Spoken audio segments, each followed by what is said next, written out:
Welcome to the Faces of Acupuncture. I am your host, Dumisani Kampishampa.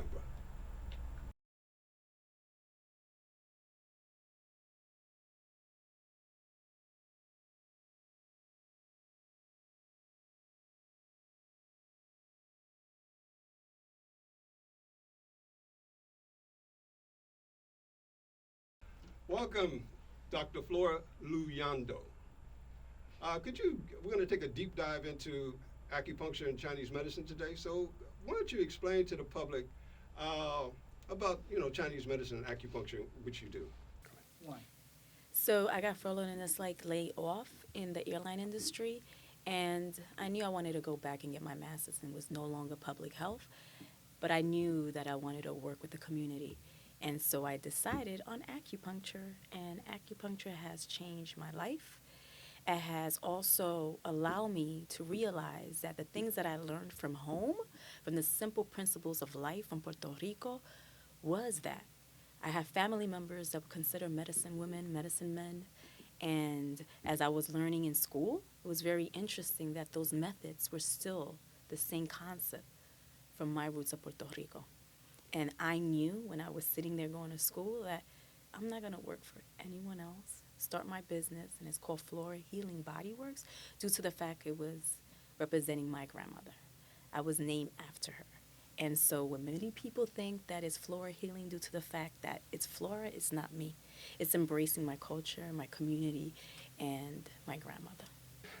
People wonder about, if you're a doctor of acupuncture, how do you make it? What do you do to make it happen? Did you go to business school? Do you have a master's of, MBA or No, a none business of those. administration, MBA? No, none No? of that. It So was through trial and error. trial and error.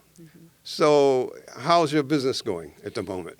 I have to say I've been very thankful and grateful. Okay. I've had many, and I get emotional, many mentors, and you're one of them, that helped me understand the business aspect and the insurance information. And I have to say that helped me because coming from a family that had great work ethics, no one owned a business. And so for me to do that was very important. Okay, that's one of the things that most people are unaware that they're not aware that potentially acupuncturists and doctors of acupuncture and Chinese medicine, they can command a quite sizable income. And it's not really that difficult. It's just following some basic business practices. Absolutely. It would be good if you had a mentor, as in your case, you had mentors.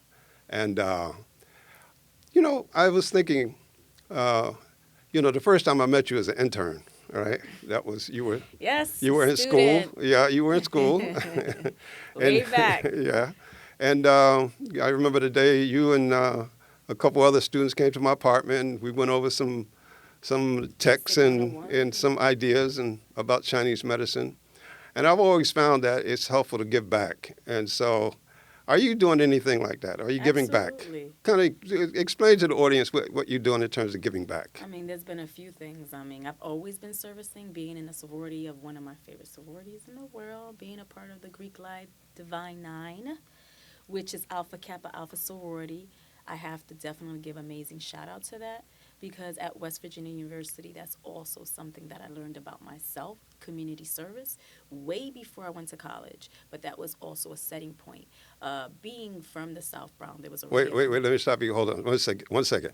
The Vice President of the United States, she is a soror? Of course. Okay, all right. Yes. So that's very Of important. course. Okay. Hello, Miss Vice President, my soror. Hello. Yes. Okay, all right, continue. I just want to throw that I in there got so you excited. Okay. Yeah. All right. That being said, I have to say that that's helped me. Coming from the South Bronx, being at 4-H, being in those programs, and also the principles of 101 from my parents and my grandparents, much to be said. So as a black woman, how's your reception as a practitioner? Because we have people of all races, if you want to call it that, ethnic groups come, and what kind of reception do you get? Do you have any problems or any insights you'd like to share? Never had a problem. Okay. Um, Being from New York and the diversity of so much, I feel that that was very helpful.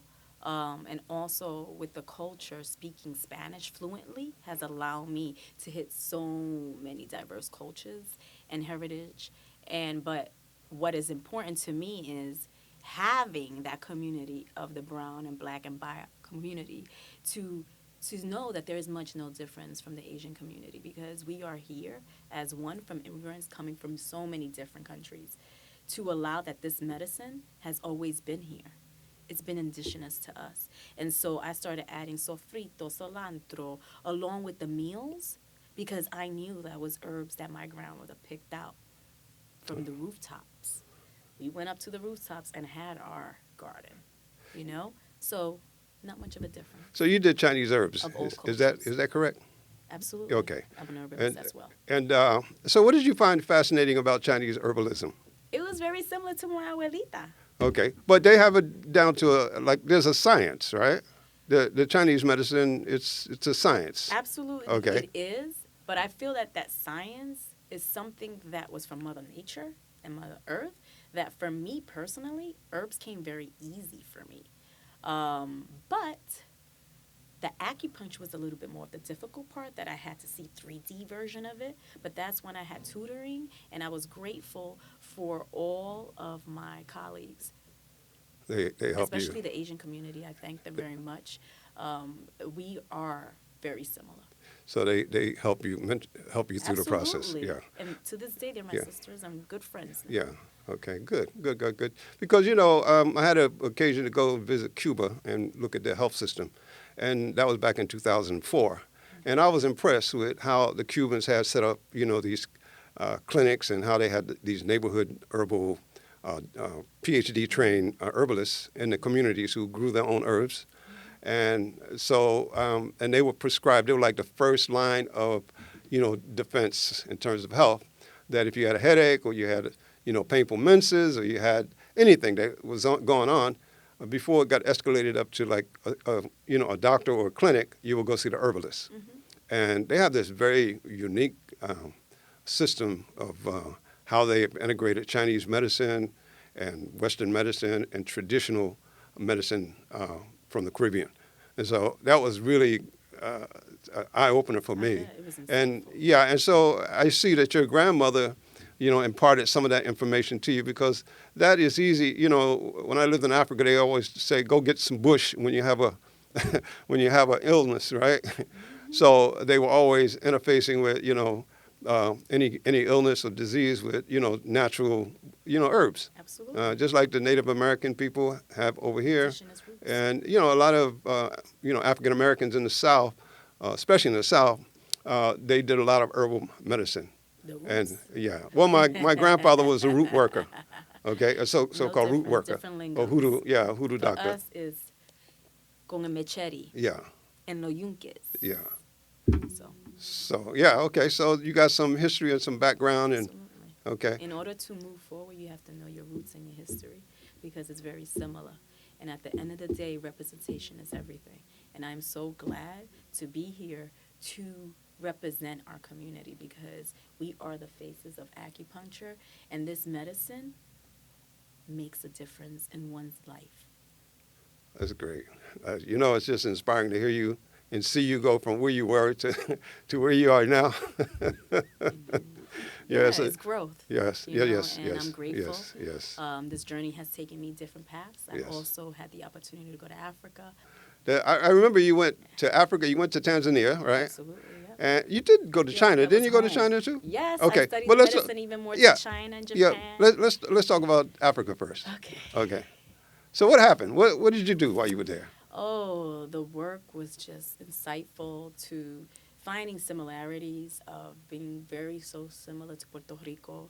I've met so many people that reminded of me and my grandfather and my grandmother, and the ideas and the concepts were very similar, and even some of the Spanish words were similar. So it was insightful, but to help the community understand what acupuncture was not at all challenging.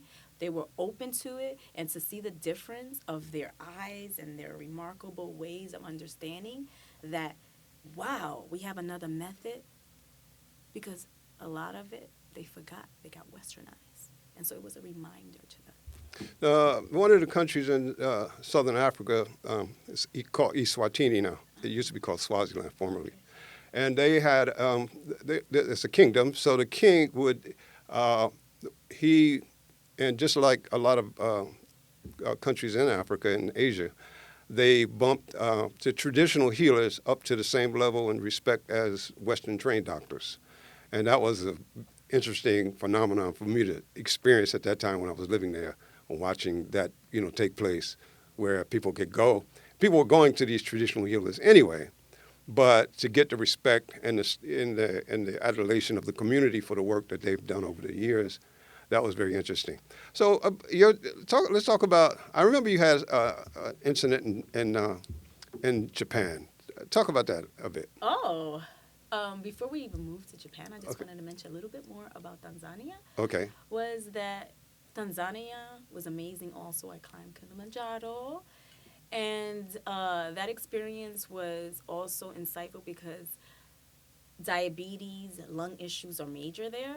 And acupuncture did wonders. I also helped in the maternity ward to Wait, give wait, life. wait, wait, wait. You climbed Kilimanjaro? Oh, yeah. What, did you give yourself acupuncture before you start climbing? I did that medicine. I also learned some of the things from my grandmother, but also understanding Yes. that this medicine has proven to make changes. Giving birth to children, allowing women Yes. to, they eat well anyway, Yes. but allowing women to give them an extra boost was amazing. That's Because, of course, the healthcare system is very different. okay. And as for Japan, amazing. Wait. I Before climbed you Mount before you go to Japan now. Okay. Ooh, okay, we're going back. Okay. Okay. Tanzania is basically it's got a high Muslim population, right? In Tanzania. Did you notice that? Oh, yeah. Okay. And was there any difficulty with the whole idea of men and women being separate and you as a woman treating a man? Did you find anything like that? Not to that extreme, Okay. but there was still some caste Cultural systems difference? of women having their place. How about Okay. that? Okay. But as in being open to the medicine, no. Okay. All right. Okay. All right. Let's go to Japan. Let's hop around. Come on. Let's go to Japan. Japan was amazing. I went with two of my colleagues that Okay. graduated from Pacific College of Oriental Medicine. One was from Singapore. The other one was from Japan. And to learn the culture and finding Japan in such one of those dreams to come true, because I always wanted to go to Japan, was amazing. Their technique is slightly different. Their thought process is not hurt until it's painful and we make you feel better. I mean, each process is good. So what do you mean by that? Well, they have a different touch and very light. The needles are lighter, and their technique is a little bit different. Meaning, it doesn't have to, because needles are not painful. And Okay, wait. very Hold clear. on. Let me stop you right there. The 500-pound elephant in the room is that needles hurt. That's what most people think. Okay. Right, but still, the difference is that Japanese feel the lighter, the better. In China, when I also went to China to learn and study in Nanjing, their method's a little different. It's more like feel, kind of like in Puerto Rico.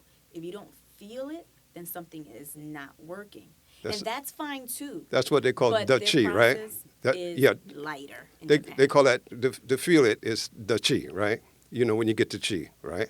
That's how Chinese medicine works. That's when you get down into the point, you get a Pulsation. pulsation, or some people, Or electric shock. or they say like it's like, feelings, running. or like when you're fishing, right? And the fish get the hook and pulls down like that. That pulling sensation, that quick jerk. Yes. There's a lot of people who characterize it like that. Okay, so let's talk a little bit about, as a woman, let's talk about the whole female reproductive system in terms of Chinese medicine. What do you? I mean, explain to the audience what your work is like in that area. In the reproductive, I feel like it's important because men and women, especially in our communities, the brown and black community, do not go for preventative medicine anymore, not as often, and especially men. And I'm here to tell you, men, it's time to come in, because the rate of diabetes, the rate of high cholesterol is unacceptable. Heart disease is big, and that has something to do with reproductive system. And myself has noticed that when you combine Eastern and Western medicine, specifically acupuncture, their chi, as you were talking about, gives them a boost. We're all grown folks here.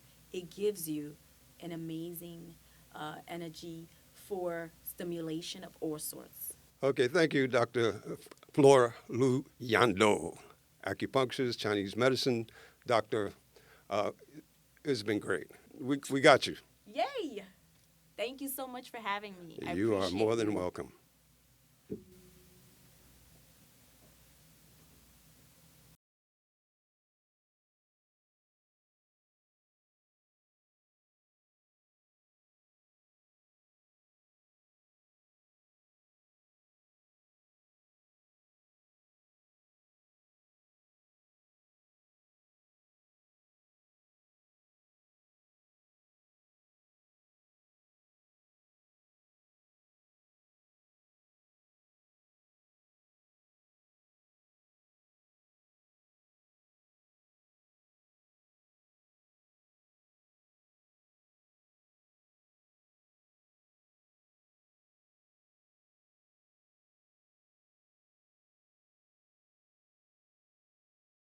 My name is Dumisani Kambishamba. I'm a practitioner of acupuncture and Chinese medicine, nutrition, and a homeopath. So let's talk about poverty. This is about poverty. Most poor people, or people who, even middle class, because people are just hanging on the edge, they neglect things like teeth. They don't go to the dentist often. That's dangerous because research suggests that cavities and infections can cause heart attacks and infections in the brain. Okay. Feet, diabetes. There are a lot of other diseases where the circulation in the lower part of the body is compromised. If people are living in situations where the hygiene is suspect, they don't do anything about it. I mean, people usually go to the doctors in these communities at a point when the progress of the disease is so far that it's hard to turn it back. In Chinese medicine, just like other parts of the body, there's channels that run through the feet. The channels that run underneath the feet, and points in the feet and underneath the feet. So we can access those channels from other parts of the body that run down into the feet.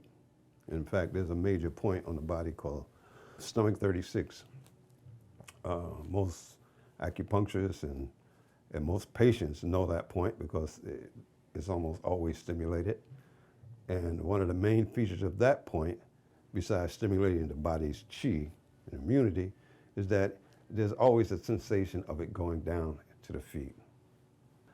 The way you can access the feet is through these points and through these channels. And so you could bring life back into your body using, acupuncture, massage, or even Reiki.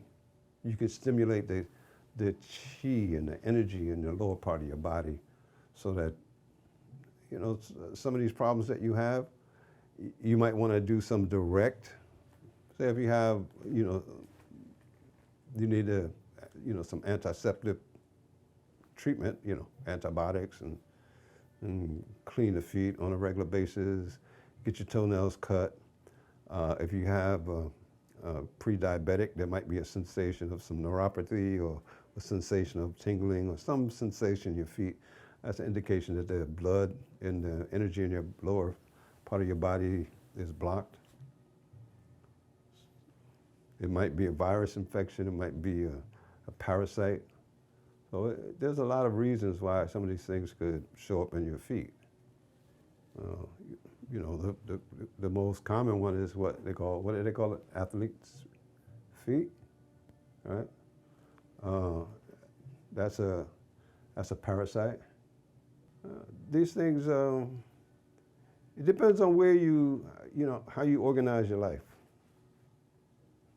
And if you don't have the resources, I think the first thing you're going to think about is a place to stay or something to eat.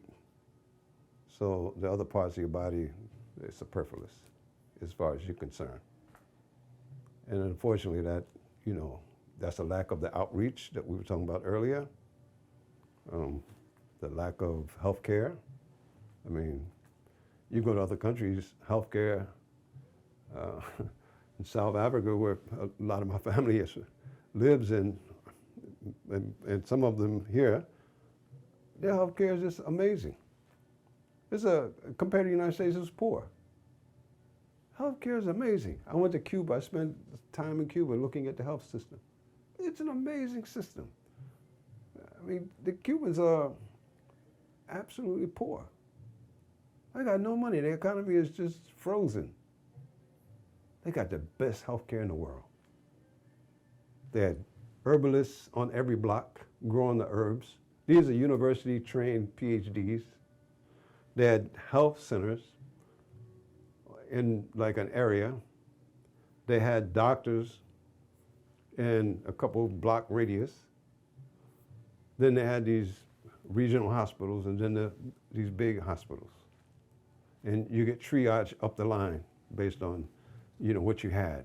In these clinics, they had acupuncture, they had Reiki, they had magnet therapy, they had, I mean, it was unbelievable of all the services they had there. That even in the most upscale salons here, health centers, you won't even get that. This is in Cuba, poor Cuba. So they harness their manpower, their people. They educated the people. And I'm not bigging up Cuba because I'm in love with their system, their political system or anything like that. I'm just talking about the health system. And everybody says that. Cuba even developed their own, antiviral for the pandemic. A little small country like that. And the big thing in Africa, most of the doctors in the rural parts of Africa are Cubans. So you go somewhere and you meet a Cuban doctor. How long is there? I'm there 2 years. Their state send them to school, give them an education. They go there, they send them out, teach them. I was at one seminar in Cuba. They were taking blood pressure without a blood pressure machine. What? So how's that possible? They're taking blood pressure. I was like, whoa. Now that is very innovative. So there's a lot you can do. And that's what I said before. It's not so much that we lack access to health care. They don't provide health care in our communities. Simply, we don't innovate. We innovate in music. We innovate sports. We innovate. We are innovators. Everybody come and take from us and then market it and make money on it. We're innovators. So how come we don't have innovation in healthcare? I mean, I talk to a lot of people who are they into this. Our healthcare, we need to innovate. We need to innovate and innovate. I'm heartened by the young people, a lot of the young people now starting to look at, plant-based diet. You eat a good, well-organized plant-based diet, you can live almost as long as you want. I mean, there's no limitations. You do your breathing, you do meditation, eat a plant-based diet, you're way ahead of the game.